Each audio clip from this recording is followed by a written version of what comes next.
first time I saw her, she was 3 inches tall and living inside my phone.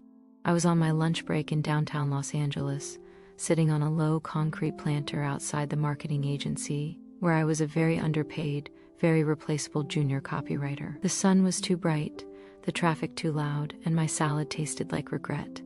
I thumbed mindlessly through my feed, trying not to think about the 3 passive-aggressive emails my boss had sent me in the span of 2 hours. And then she appeared, Scarlett Hayes. I'd seen her before in passing on Explore pages, in articles about top 10 influencers to watch, on mood boards my art director pulled up in meetings. The internet loved her. She had that kind of face your eyes rested on without meaning to. Sharp cheekbones softened by a crooked smile, amber brown eyes that seemed to glow even through a screen, long dark hair that she wore differently in every other post. In this video, she was sitting in the corner of a sunlit studio, knees drawn to her chest, an oversized UCLA hoodie swallowing her frame. No makeup, messy bun, the caption reading, "Can we talk about how fake everything feels lately?" I paused the scroll. Her voice came through my earbuds, low and warm, tinged with exhaustion. I know, that's ironic coming from me," she said, giving a tiny eye roll. "Miss Content is life over here. But I kind of feel like I'm losing my mind trying to keep up with being whoever you think Scarlett Hayes is." She curled a loose thread from her hoodie around her finger. "I don't even know if you'd like the actual me," she said. "Like the girl who buys expired yogurt by accident and cries over dog videos and hides from her own phone. That girl doesn't get brand deals." I took a bite of undressed lettuce I'd forgotten to mix properly. Something in my chest tugged. The comments were a stream of hearts and "We love the real you" and "Queen of authenticity." But even in the avalanche of emojis, I could tell she didn't fully believe them. Her smile didn't quite reach her eyes. I didn't know then that a week later I'd be in the same room as her, or that within a month the internet would think I was her girlfriend, or that somewhere between pretending and posting I'd realize I wasn't pretending anymore. It started the way most terrible and wonderful things in my life began, with my boss snapping his fingers in front of my face. "Emma, Earth to Emma." Taylor leaned on the edge of my desk, his neon sneakers squeaking against the polished cement floor of the agency. "We're leaving. You coming?" I blinked, tearing my gaze from my monitor. The last email I'd written stared back at me. 3 carefully crafted subject lines for an energy drink rebrand. It was amazing how many ways you could say, "We're slowly destroying your insides," without actually saying it. "Leaving for," I asked, "the Hayes pitch?" He said like it was something I should have carved into my arm.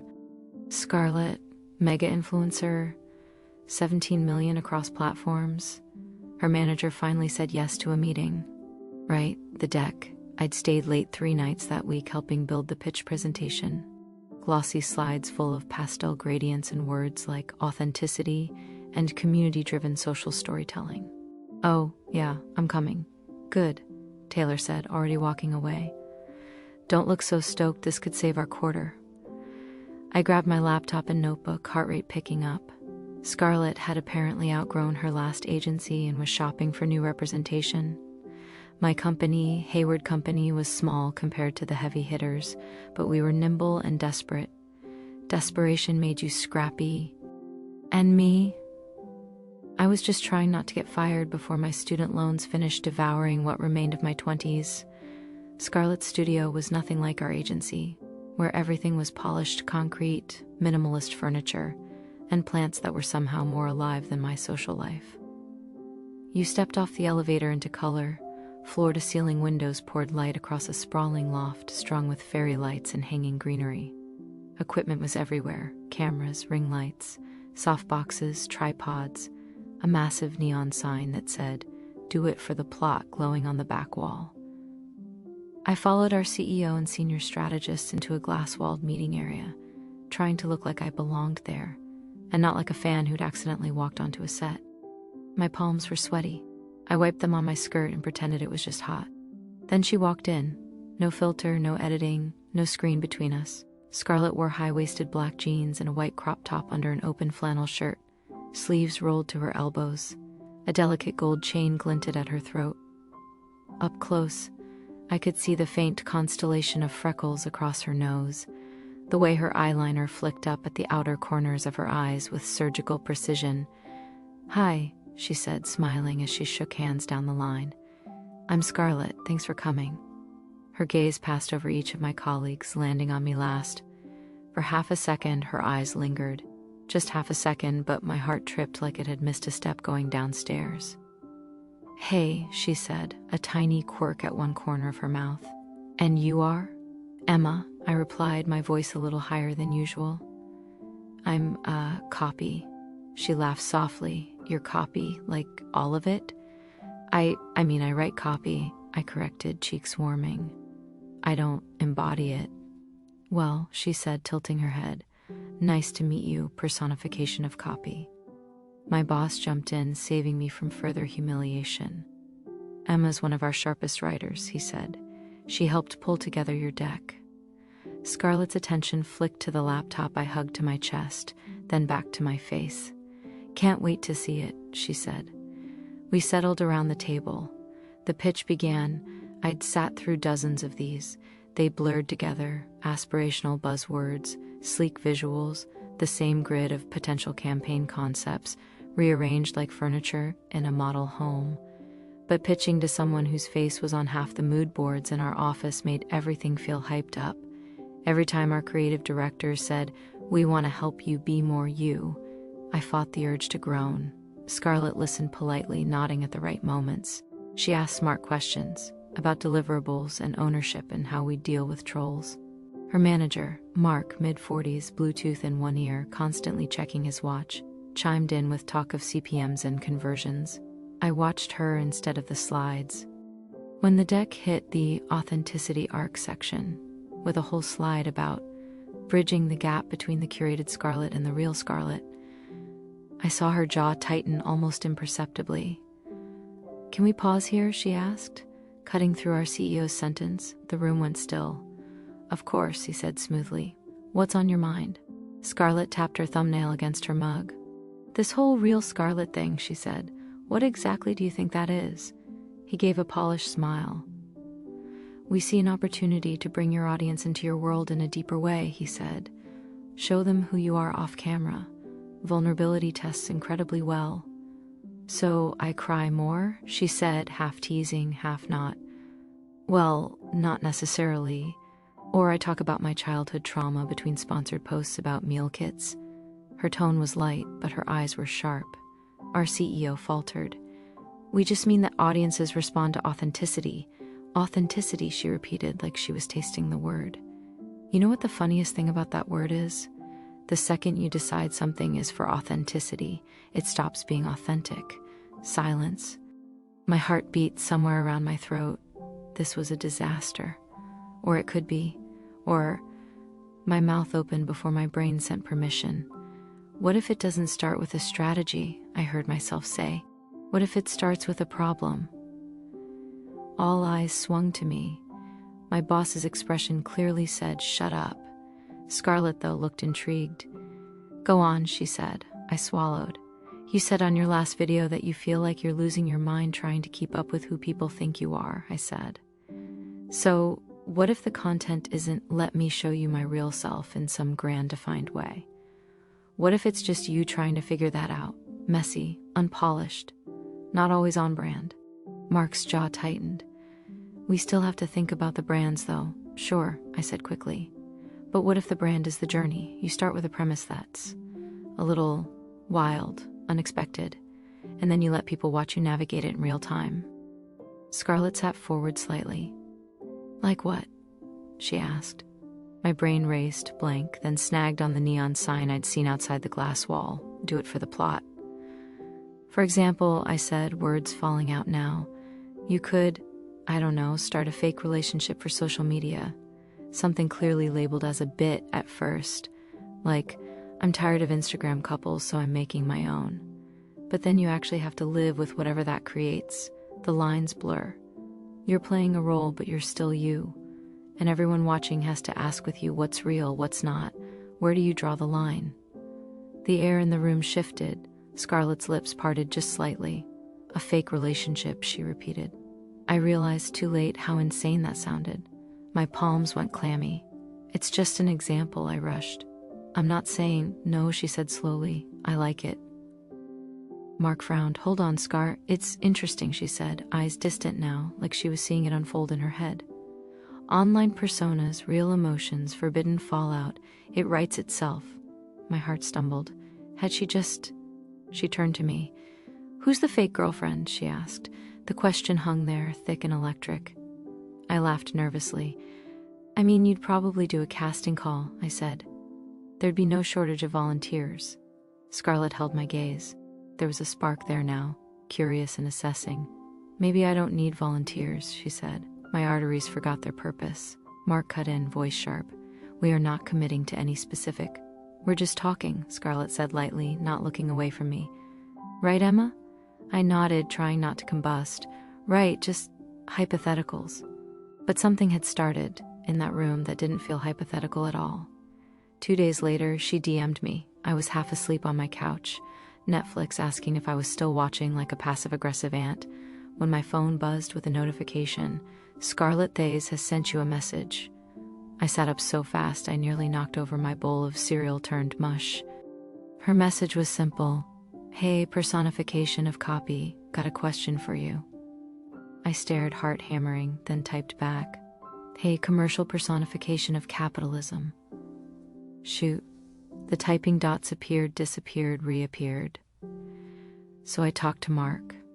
And then I talked to myself in the mirror for like an hour. And I can't stop thinking about your fake girlfriend idea. A strange cocktail of dread and exhilaration surged through me. Before I could overthink it, I replied, I'm sorry if that complicated things. It was just a brainstorm. You absolutely don't have to. She cut me off with the next message. What if I want to? Complicate things. I exhaled slowly. What are you asking exactly? There was a longer pause this time. I watched the dots blink like a heartbeat. I want to try it. The fake relationship, no casting call, no auditions. Just you and me. I reread it 3 times. Then a 4th, you and me. I wasn't out at work. My friends knew. My parents suspected. My dating life was a series of half-hearted app conversations and one disastrous fling with a girl from my creative writing class who dumped me over a shared Google Doc. But I knew myself well enough to understand one thing instantly. If I agreed to this, there would be no way to keep my heart logically detached. No way to stay casual about publicly pretending to be in love with someone who already made my pulse skip just by existing. Also, there was my job, our agency, the potential shitstorm of mixing business and whatever this would be. I started typing 3 different decline messages, deleted each one. Then, because my life is a series of me climbing into metaphorical washing machines and hoping for the best, I typed something else. Tell me the rules first. She replied almost immediately, like she'd been holding her breath too. Come over tomorrow, we can figure them out in person. Less chance of screenshots that way. My heart jolted. You inviting strangers from the internet to your home is a terrible example for your followers. Send address PLS. When the location pinned, an apartment in West Hollywood, my stomach did a slow somersault. I lay awake half the night, staring at the ceiling, imagining every possible version of tomorrow. None of them were even close. Scarlett's building was glass and steel and unnervingly clean. The lobby smelled like someone had bought the concept of fresh linen and distilled it into air. I smoothed my dress. Navy, simple, probably to attempt at professional, and told the receptionist I was here to see Ms. Hayes. Saying her name out loud felt like invoking a spell. Upstairs, the elevator doors slid open directly into her apartment. It was warm, not in temperature, though the late afternoon sun spilled through the floor-to-ceiling windows, but in color, in clutter. Plants on every surface, stacks of coffee table books, a big plush gray couch with throw blankets piled like clouds, framed photographs of friends, family, places I didn't recognize. Hey, her voice came from behind me. I turned. Scarlett was barefoot in ripped jeans and a vintage Springsteen t-shirt, hair tumbled down over one shoulder. No glam squad in sight. She looked like the video that had snagged my attention that first day, unfiltered and somehow even more arresting. "Hi," I said, my voice softer than I intended. "You came," she said, sounding almost surprised. "You asked," I replied, her gaze flicked over me, quick and assessing. "You look nice," she said. "Thank you," I gestured vaguely at myself. "Tried."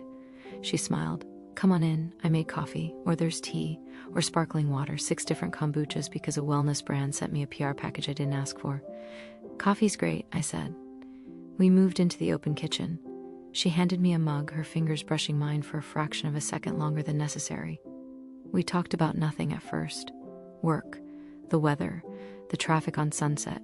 She was easier to talk to than I'd expected, self-deprecating and quick to laugh.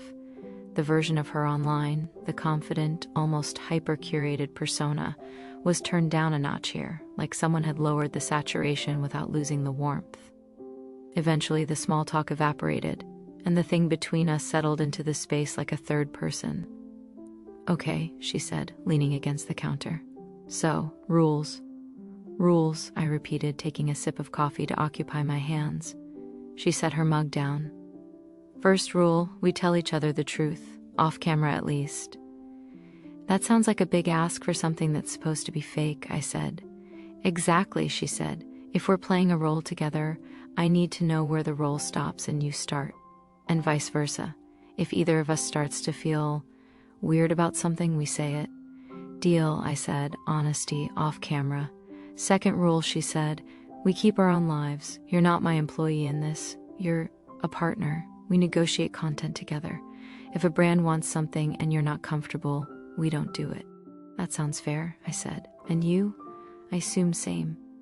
She nodded. "Yeah, there are already parts of my life the internet doesn't get. This will be part of my life, but it won't be all of it." "Third rule?" I asked. She hesitated, then took a breath. "We agree on an out. If this goes sideways or one of us wants to stop, we figure out a narrative that doesn't burn everything down." There it was, the forbidden fallout. "Okay," I said slowly. "So we're setting ourselves up for a potential breakup storyline. Every good story needs stakes," she said with a wry smile. I studied her. "And what are the stakes for you exactly?" I asked. She looked out the window where the city spread in hazy blue and concrete. "I'm tired," she said quietly. "I'm tired of pretending I wake up flawless, that every second of my life is golden hour.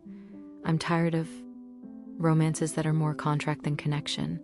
I've done the fake dating thing before." I blinked. "You have?" "With a guy," she said. "A musician.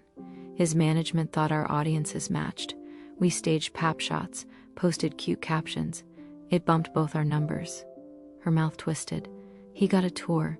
I got a sponsorship, and I got reminded that straightwashing myself is always going to be the safe move." Something in my chest tightened. "So you're not straight," I said carefully. She huffed a laugh. "Bisexual, pansexual, queer, pick a label. I like girls, I like guys, I like people. But every time I even hint at that online, I lose followers. Brands get twitchy. My management starts talking about strategy." I thought of her video, the tightness in her jaw during the pitch. "So this," I said slowly, "would be you being publicly in a relationship with a woman, real or not." "It would be me saying, 'Here I am, love me or don't,'" she said. "And if it goes wrong, it could cost me a lot." I swallowed. "So why do it?" I asked. "Why risk it?" She met my eyes. There was something raw there. "Because I'm afraid that if I don't start choosing myself, I'm going to disappear behind the persona completely," she said. "And because when you pitched it, it felt like exactly the kind of chaos I need." My heart thudded. "And because," she added, almost an afterthought, "when I looked at you that day, I thought, if I have to pretend to be in love with someone in front of millions of people, I kind of wanted to be her." The world narrowed to the space between us. "You don't know me," I said, my voice barely above a whisper. Her gaze softened. "I don't," she agreed. "Not yet." We stood there soaking in the weight of that yet. She nodded, eyes flicking to my mouth for just a second. "When we're on camera," she said, "we commit, fully, no half measures. If we're faking this, We fake it so well that even we forget where the acting stops. A shiver walked down my spine. And off camera? I asked, my voice unsteady. She held my gaze, every trace of humor gone now, replaced by something earnest and open and terrifying. Off camera, she said slowly, we figure out if there's anything we actually want to keep. Our first soft launch post was deceptively simple. No grand announcement. No banner that screamed new couple alert. Just a photo. We were in her kitchen, both in sweatshirts and pajama shorts. She was facing the camera, hip leaned against the counter, holding a mug. I stood beside her, half turned away, laughing at something she'd just whispered in my ear. From the outside, it looked candid, like someone had just stumbled onto a private moment. We'd staged it meticulously. Okay, stand here, she murmured that morning, tugging me into position. Her fingers were warm around my wrist. Angle your body toward me a little, like you're not sure if you want to be in the frame or not. Method acting for camera-shy girlfriends, I said, trying to make light of the swarm of nerves buzzing in my stomach. Exactly, she said. Now, I'm going to say something ridiculous so you laugh, and you're going to look at me like I hung the moon. I don't know if I have that setting, I said. She smiled crookedly. You might be surprised. The camera went off on a timer. We did 15 takes, and some I looked too stiff, and others she pulled a face mid-laugh. The one we chose was imperfect in all the right ways. My hair a little mussed, her sweatshirt slipping off one shoulder, both of us slightly out of focus. So we're not calling attention to me? I asked, watching her type the caption. Nope, she said. Let them do their thing. The caption, real mornings within minutes of posting. My phone began to vibrate with notifications. Who is that? Girlfriend? OMG soft launch spotted. I knew she was gay, I could feel it in my bones. The comments poured in, a flood of speculation and squealing and heart emojis. Within an hour, my follower count, previously a modest 300 mostly composed of friends and bots trying to sell me crypto, began to climb. Scarlett watched it all with the detached focus of someone monitoring a scientific experiment. It's working, she said, scrolling. And how do you feel? I asked, studying her profile. Her jaw was relaxed. Her shoulders, though, were subtly tense. Exposed, she said. A little nauseous, weirdly relieved. I knew what she meant. For me, the exposure felt different. I'd been mostly invisible online, blending into the digital wallpaper.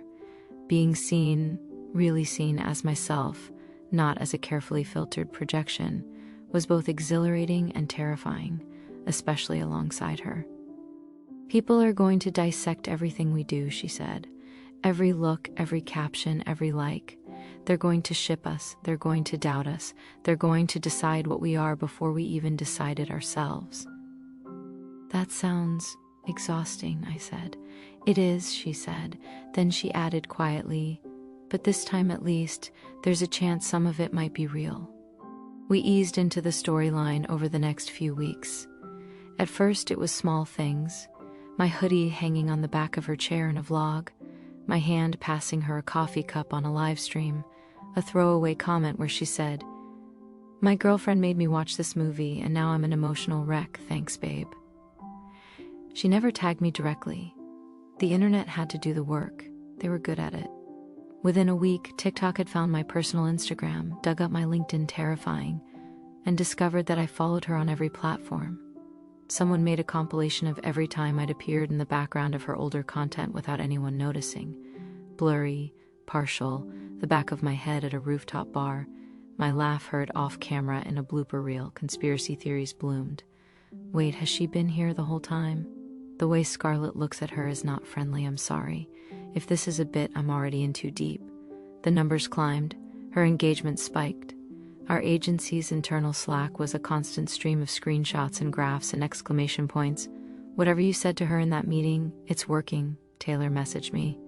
This could be huge for us. For us, I sat at my desk, the glow of my monitor painting faint blue shadows on my hands, and realized I was living at the intersection of 3 different narratives. My boss saw me as a case study. The internet saw me as a mysterious love interest. And Scarlett, I didn't know yet who I was to Scarlett. She texted me late one night while I was editing brand copy. "Hey, You still awake? I glanced at the time. 12:37 a.m. Barely. What's up? Come over. I can't sleep. My brain won't shut up. I hesitated for exactly 3 seconds. On my way. Her apartment was quiet when I let myself in with the spare key she'd given me, for convenience. The city hummed outside the windows, a low, distant murmur. I found her on the couch, legs tucked under her, laptop open but abandoned. Hey, I said softly. She looked up, her face bare of makeup, hair piled into a messy knot. Hey, she echoed. Sorry, I know it's late. I shrugged, dropping my bag by the door. If you hadn't texted, I'd probably still be naming shades of blue for a sports drink rebrand. Polar Ice Punch, she said with mock gravitas, now with 20 more marketing. I laughed, then sank onto the cushion next to her. What's going on? I asked. She stared at the paused video on her screen, a draft of her next vlog. In the freeze frame, she and I were sitting side by side on that same couch, our knees touching, her head tipped against my shoulder as we talked about our favorite queer movies. I'm about to upload this, she said. It's the first time I say I'm dating a woman explicitly on my main channel. No winking, no don't label me, just saying it. My chest tightened. That's huge, I said. I know, she said, and part of me is like, just do it. Rip off the Band-Aid, it's 2025, people will deal. But another part remembers every brand call where they subtly suggested I keep things broadly relatable. Meaning straight, I said flatly. Meaning heteronormative enough to not scare anyone's grandma, she said. I studied her profile, the play of light and shadow on her face, the tiny muscle flickering in her cheek. What does your heart want? I asked. She gave a short laugh. Wow, going straight for it. You invited me here at 1 a.m., I said. You're getting heart questions. She picked at a loose thread on the throw blanket. My heart wants to not feel like I'm lying every time I post, she said quietly. It wants to be able to hold your hand in public without mentally calculating follower loss. It wants to stop hearing my own voice say, "This is my friend," when I mean more than that. Her voice softened on the last words. Heat crept up my neck. I watched as she finally said it out loud, as if testing the way it tasted. Emma is my girlfriend, she whispered to nobody. To me, to the empty apartment. I want to be able to say that online and not implode my entire life. The words lodged somewhere under my sternum, bright and sharp. And what if, I asked carefully, this is not just a fake storyline for you? Her eyes met mine, searching, vulnerable. What if it's not? Air. I needed air. We said we'd tell each other the truth, I reminded her, my voice trembling. Off camera. I'm trying, she said, and I believed her. I just don't know where the truth ends and the character begins anymore. I don't know if I feel this way because we spend so much time performing it, or if we're performing it so well because I actually feel it. Her fingers inched closer to mine on the couch, not quite touching. Do you know? I looked at our almost touching hands, at the space between them that contained every what if I'd tried not to name. Yeah, I said quietly. I know, she swallowed. And I'm already in trouble, I said. Her inhale was sharp. I like you, I said. Not just the version of you that goes viral, not just the girl in the vlogs who makes self-deprecating jokes and looks good even when she's crying. I like the you that texts me pictures of your breakfast and asks my opinion on which socks to wear and says you're scared even when you're supposed to be fearless. I like you, Scarlett, in a way that's not fake. The confession hung between us, heavy and dangerous and undeniably real. For a moment she didn't speak. Her eyes glassed with something I couldn't read. I was afraid you'd say that, she admitted. My stomach dropped. Oh, because it means I'm not the only one, she added, voice barely above a whisper. The floor steadied under my feet again. We stared at each other, the buzzing neon of the city painting, faint reflections in her eyes. This is a terrible idea, she said, smiling faintly, like she couldn't help it. The worst, I agreed. Millions of people watching, she said. Contractual obligations, I added. Potential brand fallout, she said. My boss having a heart attack, I said. And yet, she murmured. And yet, I echoed. Her hand finally moved the last inch, fingers sliding between mine. It was such a small thing, just skin against skin, but it felt like the earth tilted, aligning and misaligning all at once. "Upload it," I said, nodding toward the laptop. "Say it the way you want to." She squeezed my hand. We watched together as she hit post. The next day, the internet exploded. Within hours, Scarletta's gay was trending, even though she explicitly said she was bi. Think pieces popped up about queer-baiting, representation, authenticity. Some people celebrated, some were skeptical. Is this just a clout thing? This feels like a PR move. She's literally using queerness as content. Underneath it all, though, a different chorus threaded through the noise. Seeing this as a baby gay is everything. I've never seen someone I follow talk about this so openly. I feel less alone somehow. Scarlett read every comment like she was walking through a field of landmines. Mark called, his voice tight. "We're going to lose at least 2 major sponsorships," he said. "You should have let me strategize the rollout." "I did what I needed to," she said firmly. "We'll find brands that aren't allergic to me being myself." He grumbled about market realities, but even he couldn't argue with the numbers. Her views were up, her core engagement stronger than ever. "She's risked a hell of a lot for your little idea," Taylor said to me later at the office. "You better not screw this up." The thing was, I didn't know what screwing up would even look like anymore. Was it letting myself fall for someone I was supposed to be faking it with? Was it being too convincing, not convincing enough? Lines blurred. Days blurred. We filmed videos and shared behind-the-scenes moments. We cooked together on live streams, fingers brushing as we reached for the same spoon. We did a girlfriend tag video where she asked me questions like, "What's my worst habit? And when did you know you liked me?" with a playful glint that didn't quite hide how much she wanted to know the answers. "What is my worst habit?" she asked as we sat cross-legged on her living room floor, camera balanced on a stack of books. "Easy," I said. "You think you have to earn rest, you won't stop working until you've earned the right to be a person." She blinked, genuinely taken aback. "Wow," she said. "I was expecting you to say I leave cabinets open or something." "You do that too," I said. "It's a sub-habit." Okay, Ms. Depth Psychologist," she said, laughing. "When did you know you liked me? And don't say everybody's liked you since 2018, I mean me. I took a breath, forgetting the camera for a second. "When you told me you didn't know where your persona ended," I said, "and you looked genuinely scared. I wanted to help you find yourself again." Her smile faltered, then reformed, softer. "That's kind of devastating," she said. "Sorry," I said. "I can be less intense. Next question, your favorite snack is?" "No," she said quickly, eyes locked on mine. "Don't apologize, no one ever says stuff like that to me." "Stuff like what?" "That they like the parts of me that aren't packaged," she said.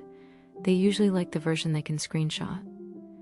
I wanted to tell her I liked the version that cried at 1 a.m. in oversized hoodies and let her eyeliner smudge. The one who burned pancakes because she got distracted talking about moral philosophy and meme culture. Instead, I reached across the space between us and brushed my thumb over the back of her hand, off camera from the viewer's perspective but steady in ours. "Then they're not paying attention," I said. Her eyes shone. Later, when we watched the footage back, the comments poured in again. "Did you see the way Scar looked at her when she said that thing about rest? There is no way this is fake. My parasocial senses are tingling. I'm not saying I'm crying, but I'm not saying I'm not either." For a while, it felt like we were surfing a wave perfectly balanced between performance and sincerity. Our on-camera tenderness mirrored the off-camera closeness that was blooming in all the quiet spaces between shoots. We made grilled cheese at midnight and talked about our high school crushes. She showed me the notebook where she scribbled video ideas alongside poetry she'd never shown anyone. I told her about the novel I sometimes tried to write in the cracks of my lunch breaks, about girls who loved too loudly in small towns. We fell asleep on opposite ends of the couch and woke up tangled together, legs hooked, her arm heavy across my waist. Neither of us acknowledged how natural it felt. We were okay until we weren't. The first crack came in the form of an email forward. It was from Taylor, subject line, "Need to discuss this." He'd forwarded a message from the head of our agency, Emma. "Hey," she murmured into my hair. "Hey." I said, breathing in the familiar scent of her. Citrus shampoo, coffee, something warm and uniquely hers. We ate takeout on the floor, cartons between us, a movie playing silently on the TV. She complained about Mark's latest brand pitch, a dating app that wanted authentic queer love content, but with a dozen stipulations that made it feel anything but authentic. No overt political statements, she mimicked, air quoting with her chopsticks, because apparently existing as a queer person in public is a political statement. I snorted. Next, they'll ask you to make sure your relationship is palatable. They already did, she said dryly. No tongue kissing, no mention of sex, no controversial terms. Controversial like bisexual, I asked. She rolled her eyes. Apparently, we ranted together the way we often did, trading sarcasm and gallows humor. It felt good, familiar, but underneath something thrummed. After the plates were pushed aside and the credits rolled on the silent movie, we ended up lying side by side on the rug, staring at the ceiling. Can I ask you something? She said quietly. Always. What did your boss say? She asked. About all this. I turned my head to look at her. How did you know he said anything? She gave a small smile. Mark CC'd me on the email to your agency, she said. I threatened to fire him for being such a buzzkill. I have to laugh. He's worried I'll compromise the brand, I said. That I'm too close. And are you? She asked. Too close? Yes, I said instantly. Absolutely. She smiled faintly. Me too. I swallowed. Does that scare you? I asked. Yes, she whispered. Absolutely. We lay there in silence for a while. The city's glow seeped into the room, soft and distant. You know what's messed up? She said eventually. What? If this were a scripted show, this would be the part where we finally kiss, she said, voice wry. Right at the height of emotional conflict. Perfect cliffhanger before the commercial break. My throat tightened. So why don't we? I asked. Because in real life, she said, turning her head to meet my eyes, kissing you right now would mean stepping over a line I'm not sure we can ever come back from. My chest ached. What if stepping over is the only way forward? I asked. Her gaze dropped to my mouth and back up again. Emma, she said, my name a warning and a plea. I shifted closer anyway, the inches between us shrinking. I could feel the warmth of her breath now, the tension coiled in her muscles. We can't keep hovering here forever, I whispered, half in, half out. I know, she said. Then choose, I said, heart pounding. Tell me what you want, off camera, no audience, no brand, just you. Silence stretched, taut and humming. I want, she began, then shook her head, frustrated. I want a version of this where nobody gets hurt, where we get to figure this out without millions of people watching and contracts hanging over our heads and managers pulling strings. That version doesn't exist, I said softly. I know, she repeated, eyes shining. And that means whatever I choose, someone gets hurt. Maybe you, maybe me, maybe both of us. I blinked hard, willing the burn behind my eyes to recede. Tell me if it's already me, I said, voice cracking. If I'm already the one getting hurt. She flinched like I'd struck her. God, Emma, she whispered. You don't make this easy. It was never going to be easy, I said. But we can at least be honest. She sat up abruptly, knees drawn to her chest, arms wrapped around them. Her voice, when she spoke, was small. Mark wants me to tone it down, she said. He thinks the girlfriend thing is great for engagement, but he's worried I'm alienating core demographics. He suggested I keep things ambiguous, more best friend vibes, less soulmate. The word soulmate made something inside me flinch. And what do you want? I asked. I want to hold your hand in front of my audience and not have to pretend it's anything other than what it is, she said fiercely. I want to kiss you in the grocery store and not think about click-through rates. I want to be your girlfriend in real life, not just in thumbnails. Then do it, I said, my own fear spiking but overridden. Less couple content, she said. More roommate energy. At least for a while. See how the numbers settle, give people time to adjust. Give us time to... She trailed off. To what? I pressed. To figure out if this is something we want to fight for when it inevitably gets messy, she finished. My chest felt hollow. So we go back to pretending we're not something we are, I said. I'm not saying I don't feel anything, she said quickly. I do, that's the problem. I feel too much. and I'm terrified of what happens if I let myself have it all and then lose it. Newsflash, I said, the words falling out sharper than I intended. You don't get to have a relationship without risking loss. That's the deal, influencer or not. Her jaw clenched. I know, she snapped, but maybe I'm allowed to be scared. You are, I said, softer now. You're absolutely allowed to be scared. I don't know how to be half in. My voice broke. If you need me to downshift into roommate energy for the sake of the brand, I can try, but I don't know if I can keep my heart out of it. She looked at me then, really looked, and I saw her flinch at what she saw there. Hurt, confusion, love I hadn't fully admitted even to myself. I don't want to hurt you, she whispered. Then don't, I whispered back. We stared at each other, caught in a stalemate. Finally, she broke eye contact, standing abruptly. I need to think, she said. I have a shoot tomorrow. I can't do this conversation and be on camera in 8 hours. A cold numbness seeped into my limbs. Do you want me to go? I asked. She closed her eyes briefly. I think we both need some space, she said. Just for a bit, to clear our heads. The words lodged in my throat like a stone. Right, I said. Space.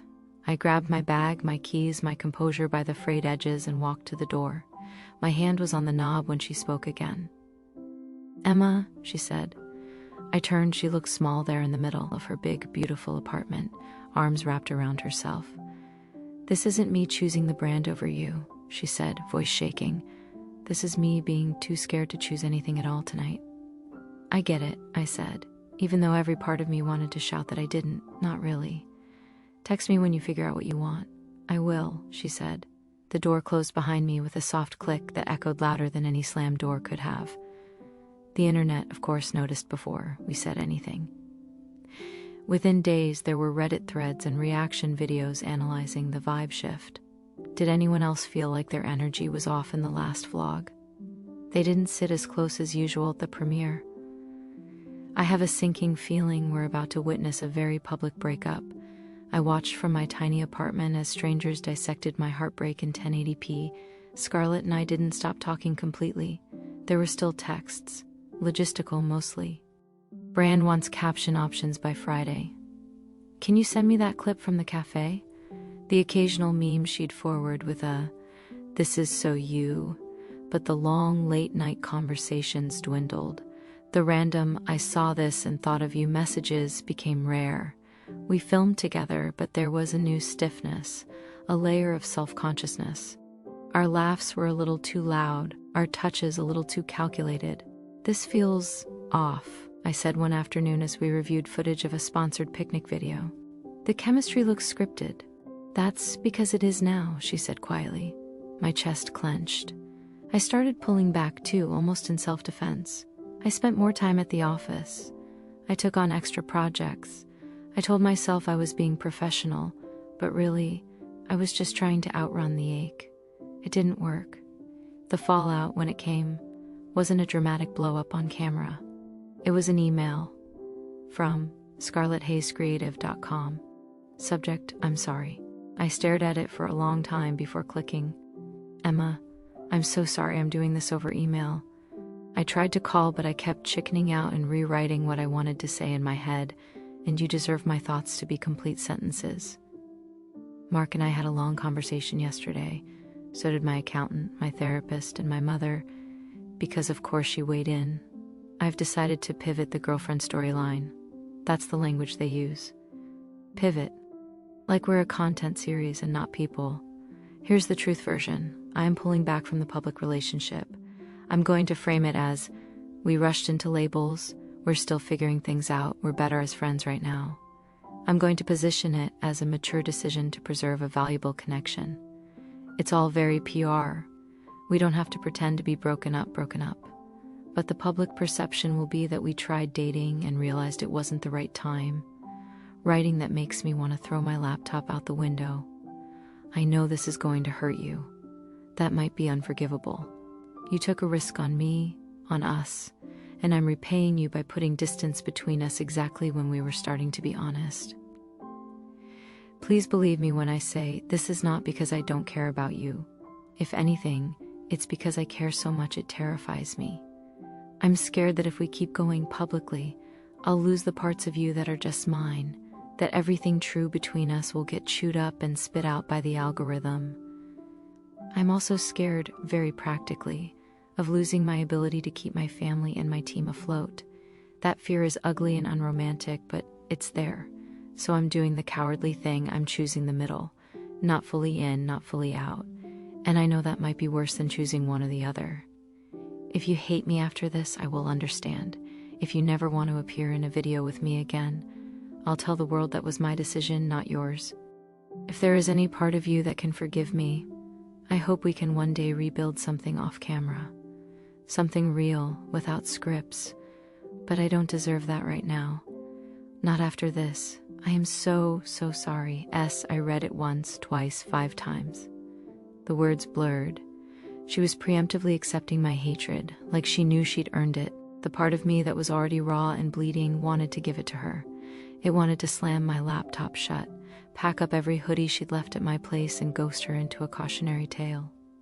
Instead, I sat in my quiet kitchen, the hum of the fridge loud in the stillness, and let myself finally cry. Not the pretty, cinematic tears her audience was used to. Ugly, blotchy sobs that left my nose red and my throat burning. When the storm passed, I opened a new message. My fingers hovered over the keys. What could I even say? That I understood? I didn't, not fully. That I forgave her? Not yet.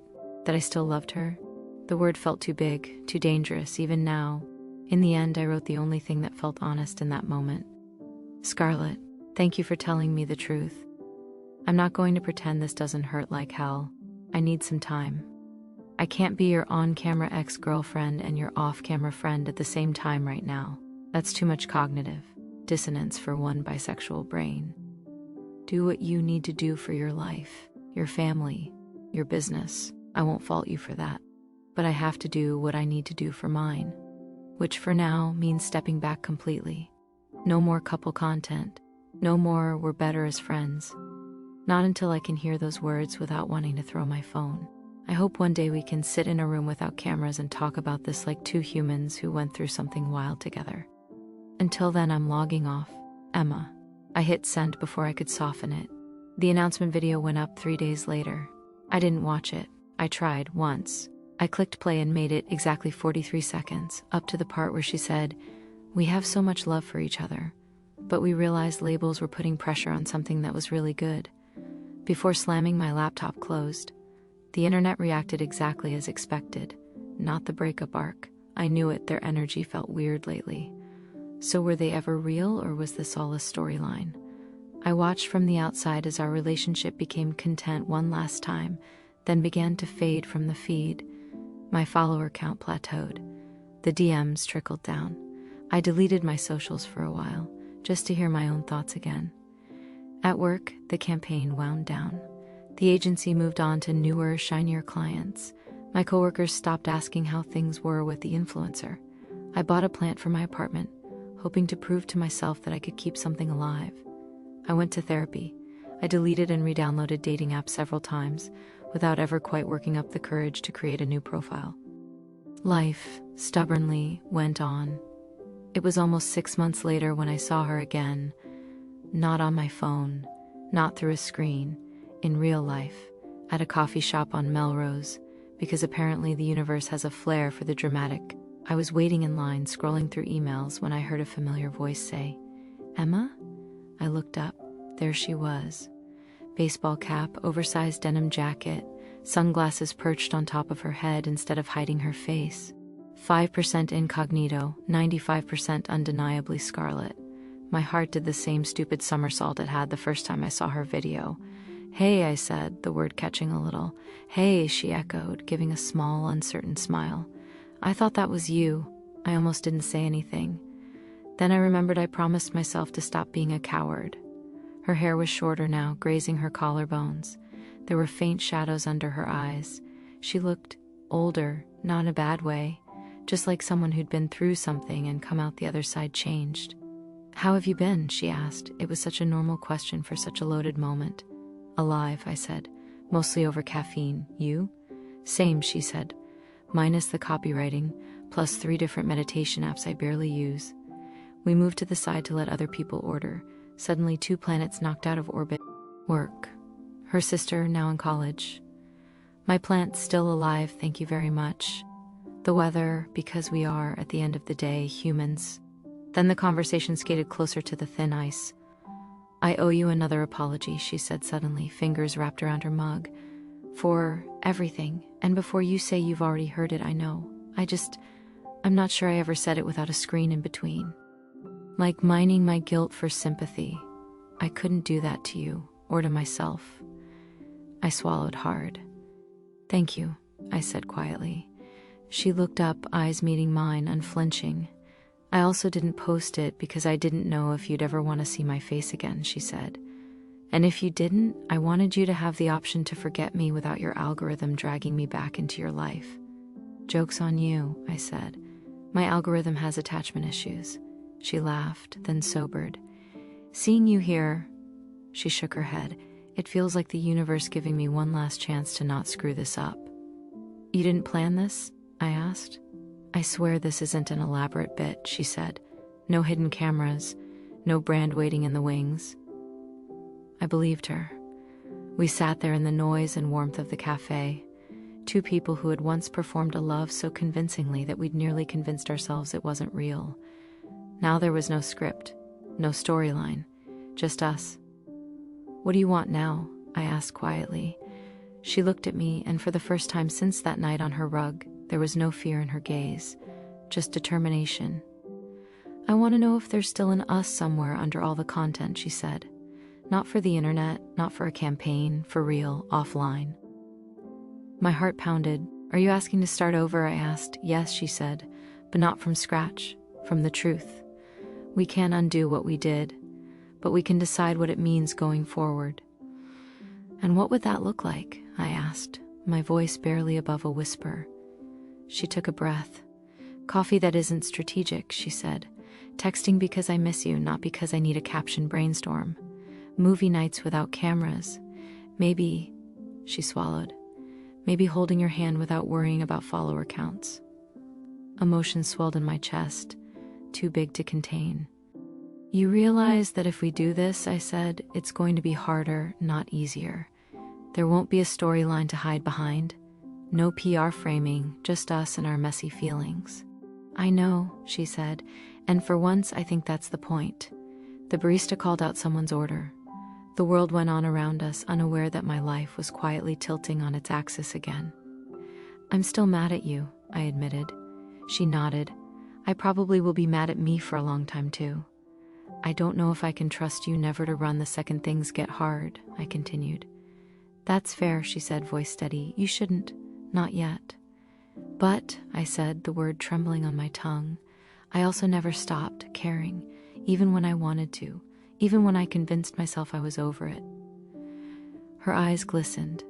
So, I said, if we do this, we go slow, we don't announce anything, we don't soft launch anything, we just see what it feels like to be around each other without an audience. Her exhale sounded like a prayer. I would really like that, she said. I studied her face one more time, looking for any hint of performance. I didn't find it. I found fear, hope, regret, something that looked suspiciously like love. Okay, I said. Then let's try. Her smile started small, then bloomed, the kind I'd seen 1,000 times on camera, but never like this, unguarded, almost disbelieving. Okay, she echoed. We finished our coffee slowly, conversation meandering, rediscovering each other like a familiar song in a new arrangement. When we stepped out onto the sidewalk, the late afternoon sun casting long shadows, she hesitated beside me. Can I? She asked, nodding to my hand. I looked down at it, then back at her. There's no camera, I said. If we're doing this, you don't need permission for every tiny thing. Just be honest. Her fingers twitched, then slid into mine. Our joined hands felt different this time. Not like a performance, not like a cliffhanger, like a beginning. The city flowed around us, people walking dogs and carrying shopping bags and living entire lives that had nothing to do with ours. We walked down the street, hand in hand. Two women who had once pretended to be together for millions of strangers and were now, finally, learning what it meant to be together for themselves. No thumbnails, no captions. just the quiet, stubborn pulse of something real. If you'd like to hear more stories like this, filled with slow burn romance, tangled feelings, and eventually happy hearts, remember you can subscribe so you don't miss what comes next.